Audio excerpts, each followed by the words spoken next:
Oh my goodness. Happy holidays, my friends. How is everybody doing?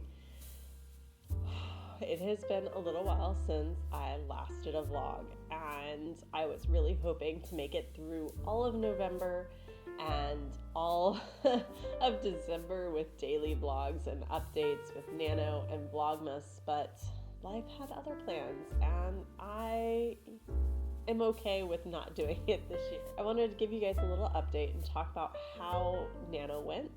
Hashtag spoiler alert, it did not go well, so we're going to talk about that. I wanted to talk about my trip to Japan and back, and what that was like going overseas with the kids for the first time, with being diagnosed with an autoimmune. The last time I went overseas and went to Japan, it was 2018, so it was quite a while ago. I also wanted to talk about the holidays and everything coming up, and just kind of check in with you guys and just have a chat. So I've got my coffee here. I've got my coffee here. I've got a drink. Grab yourself a drink, a snack, and let's just have a chat.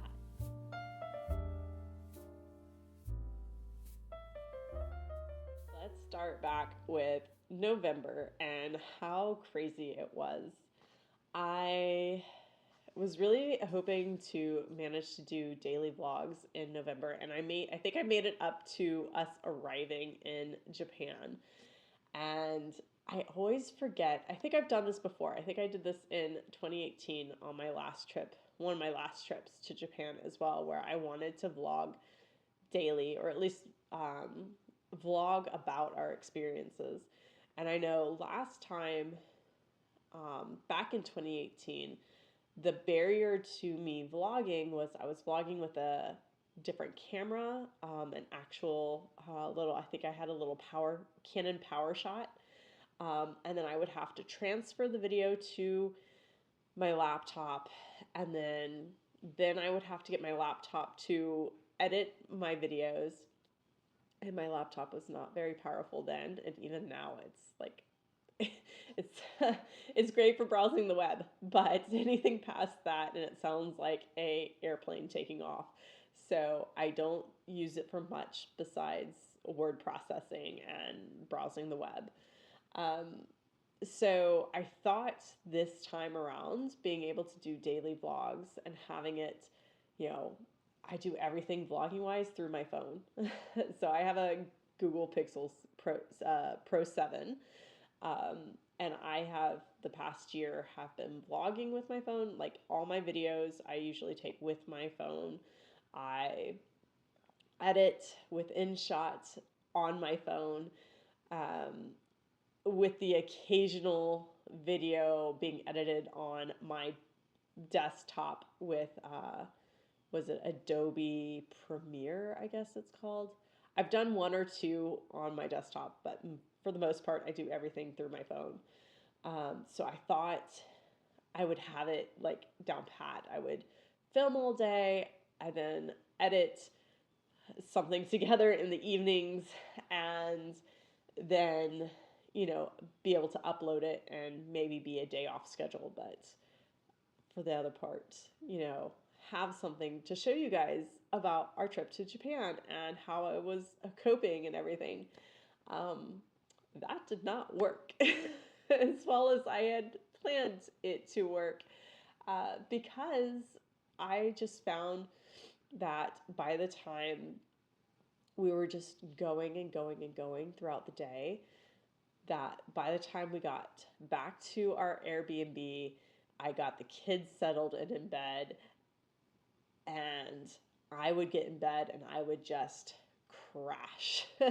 I was too exhausted to even get on my phone.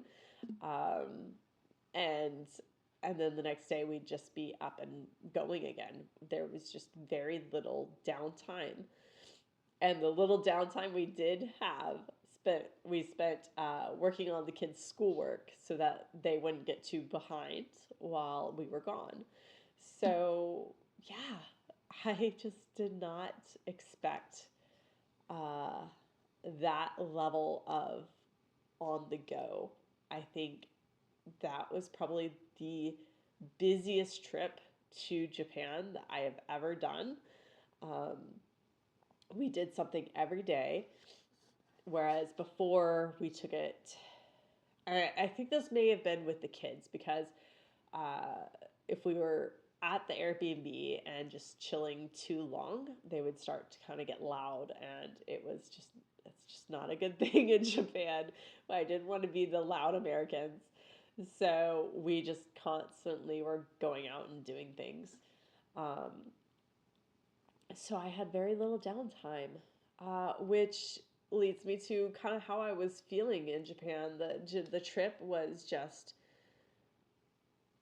I was expecting to flare with my autoimmune diseases, with my ankylosing spondylitis, with my psoriatic arthritis, and I did have some issues with my psoriatic arthritis, but it wasn't really what I was expecting. So, and it really didn't affect like my energy levels or anything like that. So we just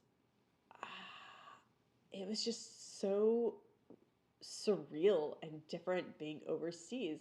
And like here, when I'm at home in America, I usually, for the last almost 2 years now, have been gluten free, dairy free, very strict about my diet and what I'm eating, very um, doing physical therapy, constantly managing my stress levels and um, daily exertions to the point that, it takes up a lot of my time just surviving. Um, but when we were in Japan, I found I was very cautious at the beginning, um, trying to avoid gluten. Dairy's quite a bit easier to avoid in Japan because they don't use it a lot unless it's like baked goods or cheese, which are pretty easy to avoid by itself. But gluten is very hard, I feel, in Japan to avoid. It's getting better. Um, and if you know where to look, you can find things and resources. So I was very hesitant about trying things and what I was eating. And as I as the trip went along and I got more comfortable, I started eating more things um, and branching out. And it got to the point where I was eating gluten on a daily basis. I was eating dairy on a daily basis, um, and I wasn't having any issues. I did not have any issues or flare ups. I was walking 25,000 steps a day. Um, there were some times where I felt a little rushed. I would wake up with a little bit of back pain, which is one of the big hallmark symptoms of ankylosing spondylitis. Spondylitis is that lower back pain in the small of your back, especially first thing in the morning. Um, and so, like, I felt mornings were a little slow for me, but mornings in Japan are typically very slow. Nothing really opens until 10 in the morning. It's really hard to, everybody's just kind of quiet, and it's just hard. There's just nothing to do that early in the morning. So we were taking it slow anyway. So I felt that really worked in my favor. I think it was just so different.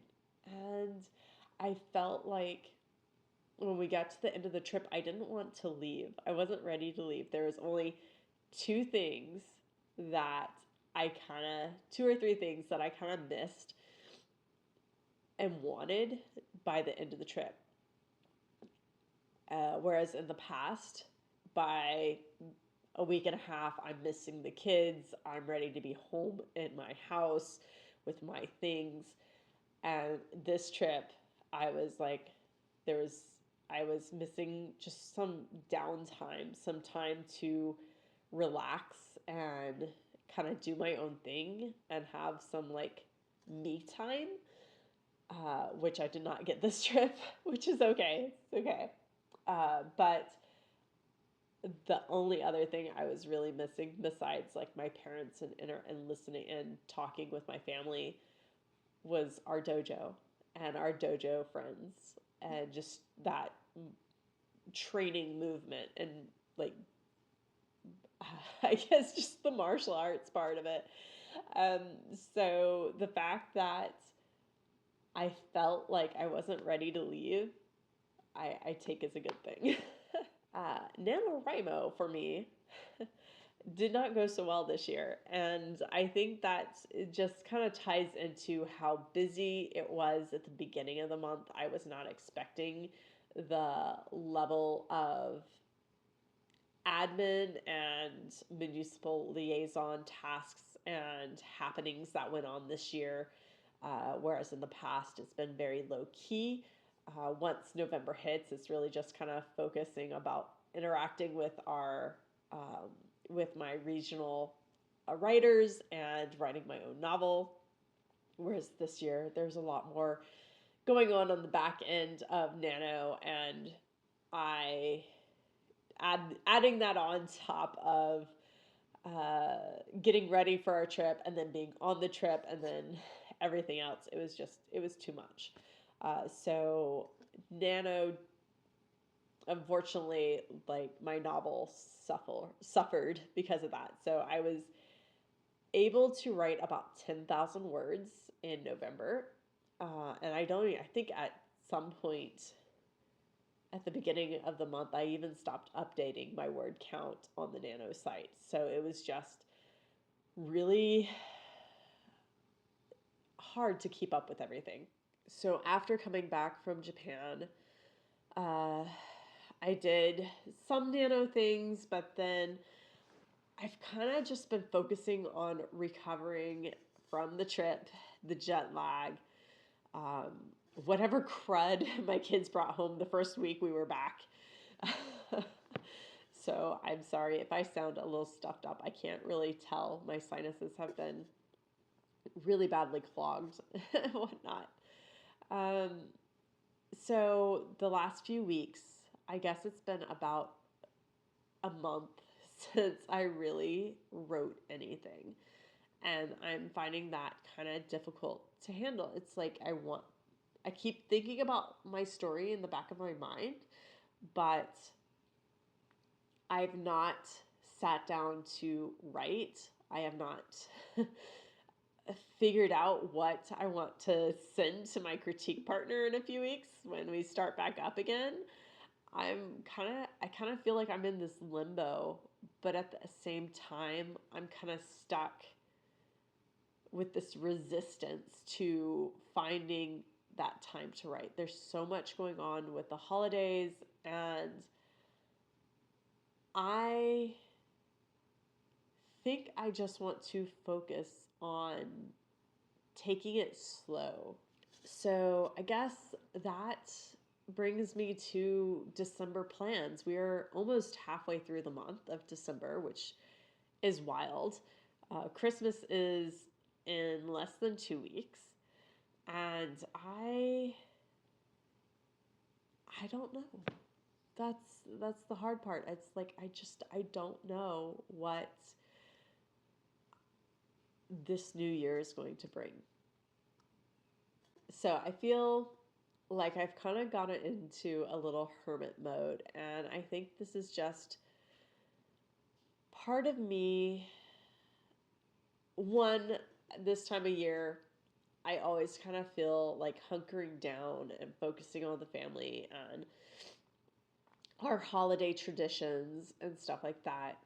And two, I also feel a little burned out from just all the stress that came with Nano this year and trying to figure out what are the next steps for my writing in this coming new year. So I am going to honor that and honor the fact that this is a slower time of year, that this is the time of year I want to focus on my family and yeah. So, and just kind of lay in some plans for the new year. So I've been focusing on planning content for January and February. I have been focusing on decorating the house and getting things ready and baking cookies with the kids, um, wrapping presents for the family and for teachers and getting all of that ready. And then, of course, I've also been just recovering and spending some much needed me time and trying to find that realignment and getting back into some good self care habits while we are here in this season. So, I would love to hear from you guys how your December is going, how the holidays, what holiday traditions and stuff you guys love to celebrate with your families or with your loved ones this year. But I figured maybe also I would put together a little uh, video montage of our trip to Japan. I did take quite a few different videos, so even though I wasn't able to vlog, I was able to grab some clips and stuff throughout the trip of seeing some really cool things. So, uh, but anyway, I wish you guys the best week, and I will see you next time. Peace, love, and happy writing, y'all.